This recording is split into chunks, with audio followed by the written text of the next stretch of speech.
مسند احمد بن حنبل کی حدیث نمبر ہے 7409، اور اس کا یہ جملہ جو ہے صحیح بخاری کے اندر بھی ہے، صحیح مسلم کے اندر بھی، اور دیگر تمام کتب احادیث میں یہ جملہ جو اس کا ایک ٹکڑا ہے وہ ملتا ہے۔ حضرت سیدنا ابو ہریرہ رضی اللہ تعالی عنہ بیان فرماتے ہیں کہ نبی سرور عالم صلی اللہ علی حبیبہ دائما ابدا وبارک وسلم نے ارشاد فرمایا، انما انا لکم مثل الوالد، میں تمہارے لیے ایک باپ کی مثل ہوں، میں تمہارے لیے ایک باپ کا درجہ رکھتا ہوں، اور اعلمکم، اسی لیے تمہیں سمجھانا میری ذمہ داری ہے۔ میں تمہارے لیے والد کا درجہ رکھتا ہوں، اس لیے تمہیں سمجھا رہا ہوں۔ کیا فرمایا؟ فَإِذَا أَتَى أَحَدُكُمُ الْخَلَاءَ، جب تم بیت الخلاء جایا کرو تو نہ قبلے کی جانب منہ کرنا، نہ قبلے کی جانب پشت کرنا۔ نبی سرور عالم صلی اللہ علیہ وسلم نے آداب سکھائے کہ جب تم واش روم جاؤ تو نہ قبلے کی طرف چہرہ کرو، نہ قبلے کی طرف پشت کرو۔ پھر نبی سرور عالم صلی اللہ علیہ وسلم نے فرمایا،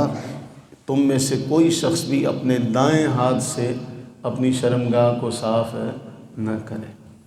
باقی اس میں جو دو تین چیزیں وہ موجودہ دور میں نہیں ہیں، اس لیے صرف ان دو باتوں پر نظر کرتے کہ فرمایا جب تم بیت الخلاء جاؤ تو نہ قبلے کی طرف پشت کرو، نہ قبلے کی طرف چہرہ کرو۔ اب ہمارے ہاں وہ بھی فکس ہیں، اس لیے وہ بھی ہم چہرہ جو ہے، پہلے زمانے میں اس طرح ہوتا تھا کہ خود جا کے بیٹھا کرتے تھے، پتہ نہیں چلتا تھا، تو یہ خیال رکھا جاتا تھا کہ کہیں ایسا نہ ہو کہ قبلے کی طرف پشت یا قبلے کی طرف چہرہ ہو جائے۔ اب موجودہ دور میں ہمارے لیے سب سے اہم مسئلہ یہ ہے کہ ہمیں اس حدیث میں سکھایا گیا کہ اپنے دائیں ہاتھ سے اپنی شرمگاہ کو نہ دھونا۔ آپ کو یاد ہے ہم نے اس جمعے ایک روایت پڑھی تھی اور اس میں ہم نے یہ مسئلہ سمجھا تھا کہ نبی سرور عالم صلی اللہ علیہ وسلم نے ہمیں کسی معاملے میں تنہا نہیں چھوڑا۔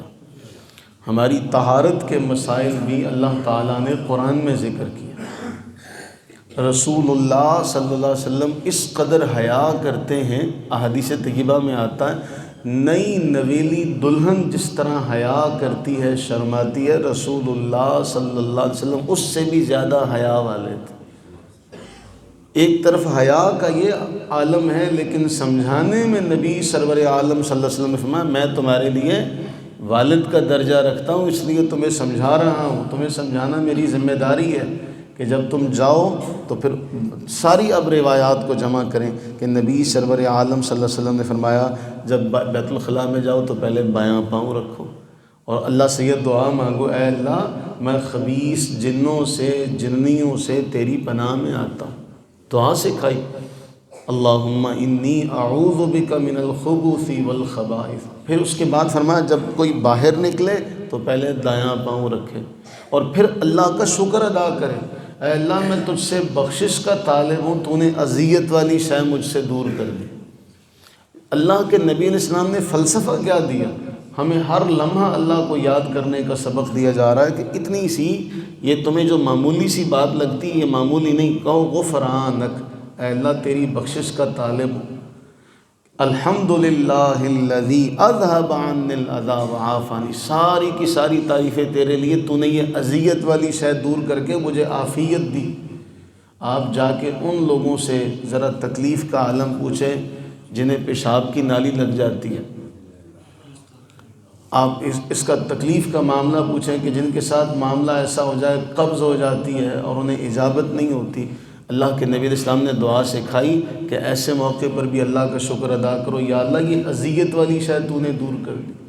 آداب سکھائے کہ جاتے ہوئے کون سا پاؤں رکھنا ہے، نکلتے ہوئے کون سا پاؤں رکھنا ہے، پھر بتایا کہ کس ہاتھ سے اپنی شرمگاہ دھونی ہے، اس ہاتھ کو استعمال دائیں کو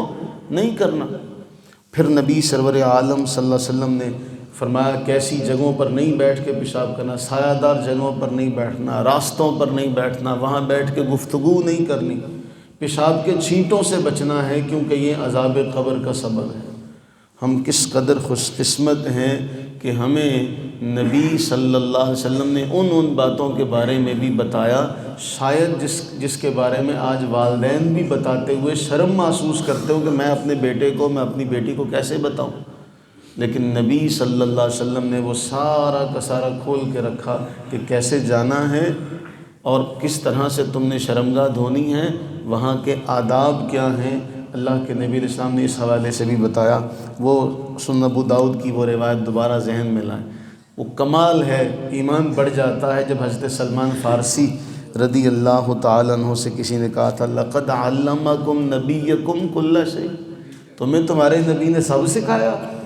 فرماتے ہاں، ہمیں ہمارے نبی نے سب سکھایا ہے کہ کیسے جانا ہے، شرمگاہ دھونے کا طریقہ، بیٹھنے کا طریقہ، ہمیں اللہ کے نبی علیہ السلام نے سب کچھ سکھایا۔ ہم کس قدر خوش قسمت ہیں، یہ ہے کہ ہم بے پیرے نہیں ہیں، بے مرشدے نہیں ہیں،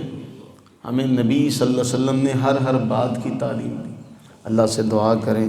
کہ وہاں سے تو کمی کوئی نہیں ہے، وہاں سے تو کمی کوئی نہیں ہے، ہمارے پاس سے کمی ہے، ہم سراپا کمی ہیں، ہم تو اس معاملے کو، اس محبت کو سمجھ ہی نہیں سکے، اس احساس کا ادراک ہی نہیں کر سکے جو نبی صلی اللہ علیہ وسلم نے ہمارے ساتھ کیا۔ آج اللہ سے دعا کریں کہ اللہ تعالی ہمیں یہ احساس عطا فرمائے، ہم ان تعلیمات کو ہی جو اللہ کے نبی علیہ السلام نے ہمیں عطا فرمائے ان کو یاد کر سکیں۔ اس حدیث کا آغاز کتنا خوبصورت ہے کہ میں تمہارے لیے باپ کا درجہ رکھتا ہوں، میں تمہارے لیے باپ کا درجہ رکھتا ہوں، باپ کی ذمہ داری۔ اس میں ایک اور بڑی بات بھی ہے کہ جو باپ بنے وہ اولاد کی ایسی ہی تربیت کرنے کی کوشش کرے جیسی میں تمہاری کر کے جا رہا ہوں۔ اور پھر اسی لیے کہا تھا یا رب تو کریمی و رسول تو کریم، اے رب تو بھی کریم تیرا رسول بھی کریم، یا رب تو کریمی و رسول تو کریم، صد شکر کہ ہستم میان دو کریم، میں کتنا شکر ادا کروں کہ دو کریموں میں میرا معاملہ ہے، دو کریموں کے درمیان میرا معاملہ ہے، رب بھی کریم، رب تعالیٰ بھی کریم اور اس کا محبوب بھی کریم۔ ہم کس قدر خوش قسمت ہیں۔ اللہ سے یہ دعا کریں کہ ہمیں اللہ تعالیٰ یہ احساس اپنے اندر پیدا کرنے کی توفیق عطا فرمائے، ہمیں یہ احساس کی دولت عطا فرمائے۔ آمین ثم آمین۔ اللہم